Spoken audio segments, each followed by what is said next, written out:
Here, this will get rid of your fever. I'm not coming back until you get better. My husband poured cold water on me. My fever was so high that I had difficulty getting up. We had been married for 5 years. When did he turn into such a jerk? I asked the wrong person for help. Even as my consciousness faded, my anger toward him welled up. It was then someone came to my rescue. When my husband returned home, he was so stunned to see the person that he lost his voice. I looked at his face and laughed at him so hard. Suck it up, you deserved it. My name is Cassidy, 33 years old. I'm a homemaker. I met my husband Alex when we were at university. He was one of my classmates in the same circle of friends. He was a good-natured guy who was popular amongst all students.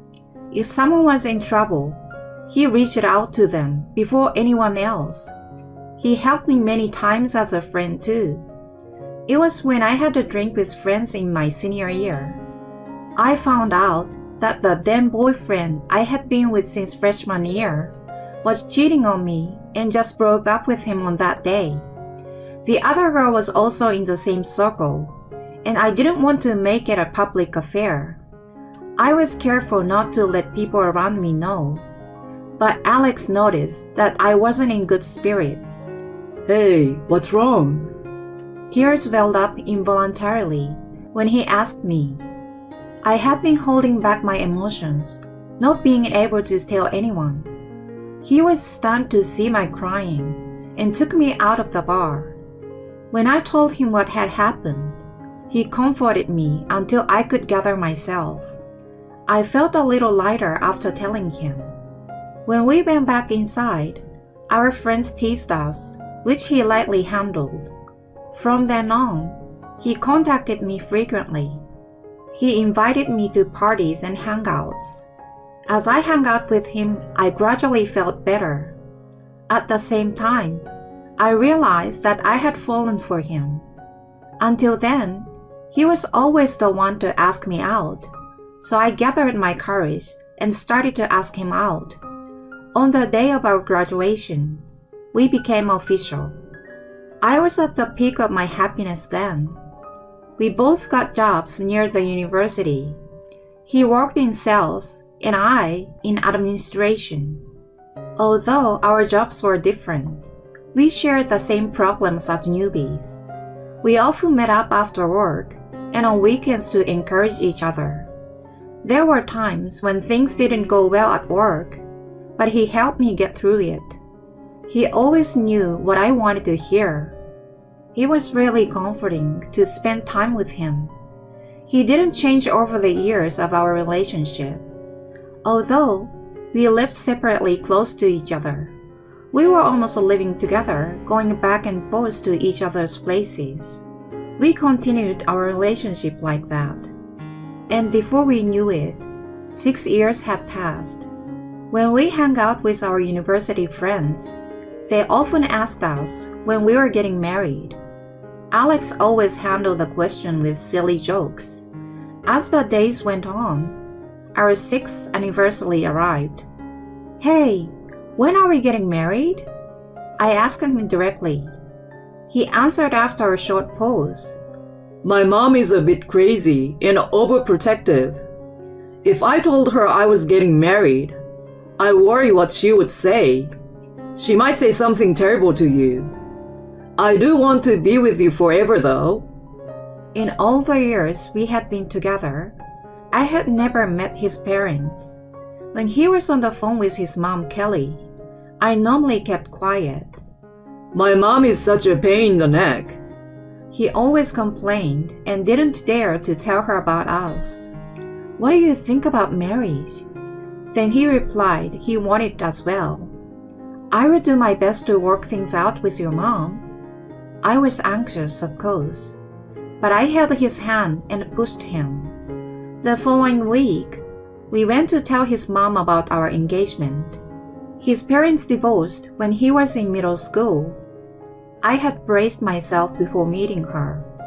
but it turned out to be a waste. I'm looking forward to the wedding. You will look like a princess in a dress. Unlike the person Alex has described, Kelly treated me nicely. He seemed surprised at the different reaction from what he had imagined. I felt a sense of relief. Kelly spoke excitedly about the wedding the whole time, and our first meeting ended harmoniously.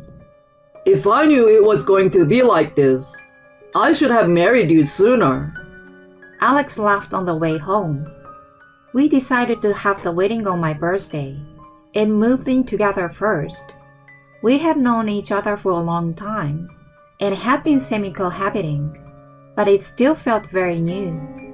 I rushed home to cook dinner after work. Alex always finished everything I cooked for him.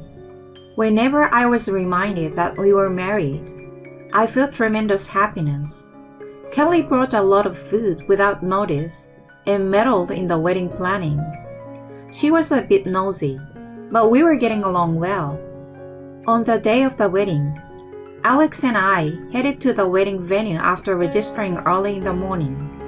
We were congratulated by friends and family, including our university friends. Kelly cried from happiness many times from the beginning till the end. The day after the wedding, we went on our honeymoon to Hawaii. Have a great time. She sent us off with a big smile. I bought lots of gifts for her on the trip. Alex had warned me about her, but I thought we were getting on all right. I felt as close as ever to Alex, and my life seems to be going perfectly. However, after returning from the trip, Kelly started acting differently. I got you some gift, Kelly. I handed her a lot of souvenirs. This must be from Alex, and you picked this one. She sorted them out. I asked her how she knew. Because you have no clue what I like. I've realized that you have no sense of style since you were preparing for the wedding. I was stunned by her bold comment. By the way, when are you going to quit your job? She suddenly changed the subject. I'm not planning to. My voice faltered. Honeymoon is over now. You must focus on having a baby, you understand? You gotta do what you're expected to, right, Alex? He looked down without saying anything. It had been 6 years since I started working. I was entrusted with more work and came to appreciate it more. Even after marriage and having children, I was planning to keep my job. I couldn't understand why I had to quit. Why didn't Alex say anything? Let me think about it. You're 28, aren't you?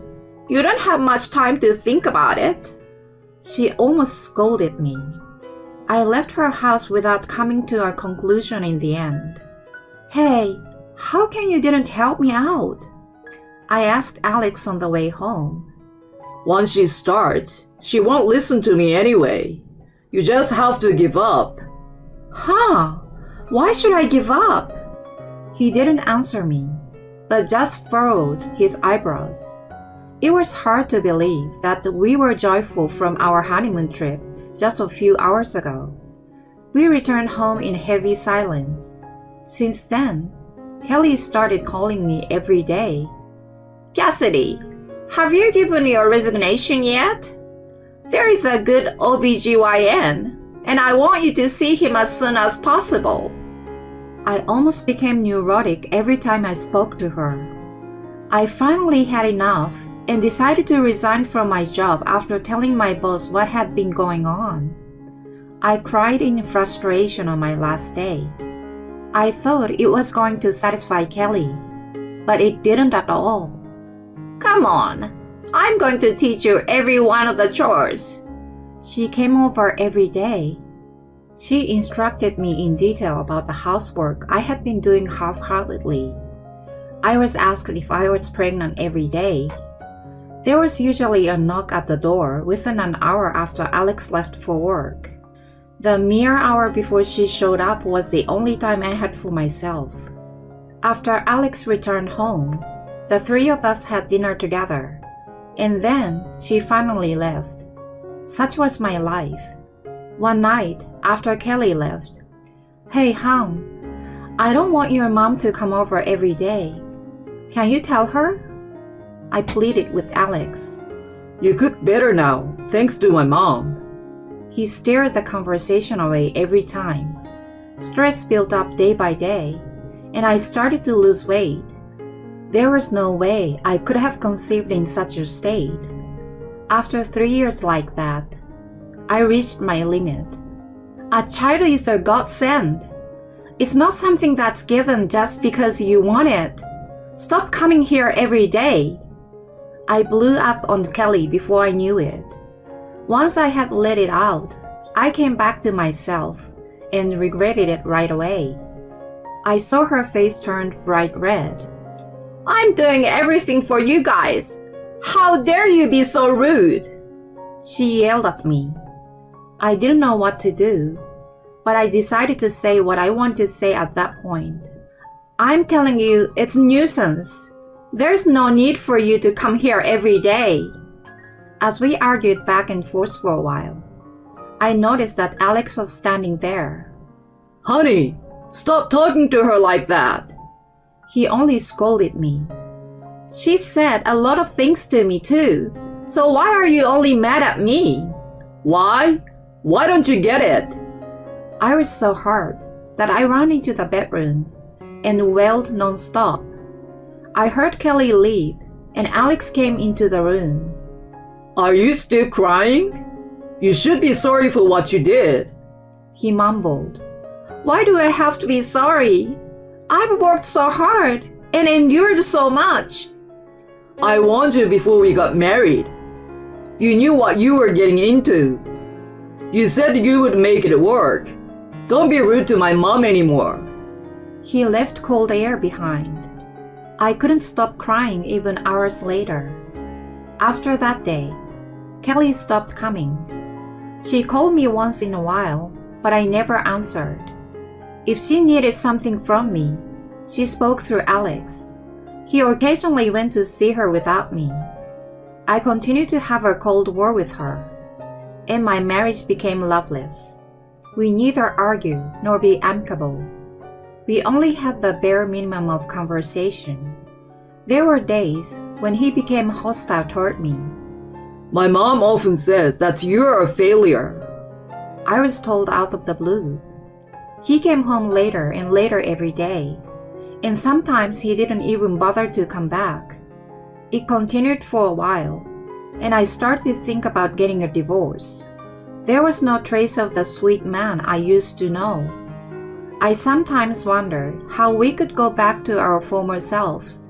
Then one day, I felt unwell. I took some cold medicine and did my chores, but I still wasn't better by the evening.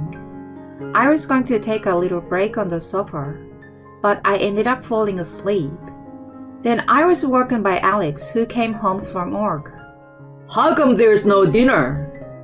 I had been out for quite a while. My body felt hot, and I was quite feverish. I apologized and tried to get up, but I wobbled back down. Alex only looked at me coldly without any concern. I think I have a high fever. Can't you take me to the doctor? I asked him in a daze. Here, let this cool your fever. I'm not coming back until you're better. He poured cold water on me from a bowl. I'm going out for a drink if there's no dinner. He left me behind. I was pretty furious, but I couldn't say anything back and just lay there in dampness. Sometime later, when the dawn broke, Alex came back reeking of alcohol. I'm back. Have you gotten better? I heard his cheerful voice coming from the hallway. The moment he entered the living room, Kelly slapped him across his face. He sobered up immediately and froze there. Where have you been? Speak up! What are you doing here? He seems to be confused and freaked out at the same time, which made me laugh. I asked her over. You left me with a high fever, so she helped me. He was speechless. A few minutes after he left, my phone rang. I assumed it was him calling to apologize. I couldn't get up, so I crawled on the floor to grab my phone. When I answered it, I was surprised to hear Kelly's voice. "Kelly, please help me." I squeezed my voice out. Within 10 minutes, she was at my side and took me to the emergency. "I'm sorry to bother you." When I apologized to her, she replied, "You're not feeling well, don't worry." I was immediately put on an IV drip and felt a little better afterward. Since I had no other symptoms, the doctor let me go. On the way home, Kelly bought a lot of electrolyte drinks for me. "You've been so kind." I thanked her for her help. It's normal. We're family. When we arrived home, I told her about the rough patch Alex and I were going through. She was disgusted and also disappointed by his action. "Alex, you owe her an apology." She scolded him, but he tried to excuse himself. She's been a drama queen. It's just a fever. She's overreacting. He sulked like a little kid. Kelly sighed loudly. You were quite young, but don't you remember? It's just like when I decided to divorce your father. You must have taken the same bad traits from him. Cassidy, you want a divorce, don't you? Yes, I can't be with him anymore. I answered honestly. Are you serious? You don't even work. You can't live without me. He countered with a ridiculous argument. What are you talking about? I just have to get a job again. I'm so sorry. Please reconsider. He finally apologized. It's too late. Cassidy, you can stay with me for a while. Kelly yelled at him, and we left the house, leaving him behind. On the way to her house, we spoke about our past. She told me that there was a reason why she was so hard on me. She was once a career woman in the early years of her marriage. When her ex-husband found out that she earned more than him, he quit his job one day. She worked until just before Alex was born, but he did nothing to help her and kept his carefree way. She continued to work hard, took care of the house, and raised Alex. One day, after Alex left for school, she collapsed at home. Her ex-husband, just like Alex, didn't care and went out. When Alex, who was still in middle school, came home, he called an ambulance and saved her. When they were going through a divorce, her ex-husband criticized her for being a workaholic and didn't care about her family. Since then, she believed that kids were always on the mother's side, and that being a perfect homemaker was more important than working. I'm sorry, I forced my opinions on you. She also mentioned that Alex had asked her to come over every day. Cassidy quit her job, so come and teach her to be a good wife. She wants your help too. I never said anything like that. Why did he come up with such a lie? After Kelly and I got into a Cold War, he apparently told her that I was bad-mouthing her. He also said that she was doing the same to me. In truth, she never said anything. I didn't understand the meaning of his behavior. Maybe he enjoyed watching us bicker. The next day, I visited an attorney to file for divorce. Alex kept pleading. Honey, Mom, I'm really sorry. Would you please reconsider? He begged us in tears. No way. We replied in unison. I told all of my friends from the university about what had happened. They were disgusted and said they would keep their distance from him. One of them works at the same company as him, so rumors were spread there. Kelly is also keeping her distance from him and doesn't contact him anymore. He has lost the trust of his family, friends, and colleagues all at once and must be in despair. I hope he reflects on what he did.